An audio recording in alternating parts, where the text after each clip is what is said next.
I believe it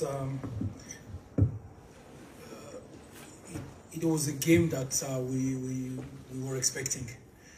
Playing against a physical team, low block, mid block, transition, counter attack, set pieces.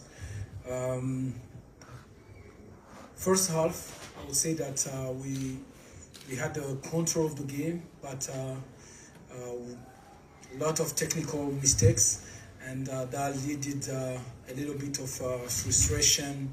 We took too much time to decide what we're gonna do, and especially when you play against a low block team, you need to, especially when you get in the final four, you need to accelerate a little bit, to be precise as well in your passing, to have more options into the runnings, and I felt like that everyone wanted to play in his feet, especially in the first half. When we went to the changing room, we addressed that.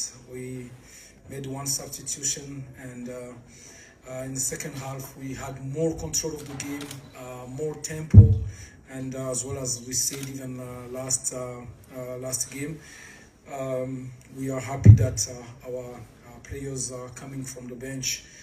They make an impact. Yeah, even today they made an impact, and as well that we can't forget that this is the second game in 3 days. Physically was very tough for everyone, and we are very happy to have the 3 points today. We move and we take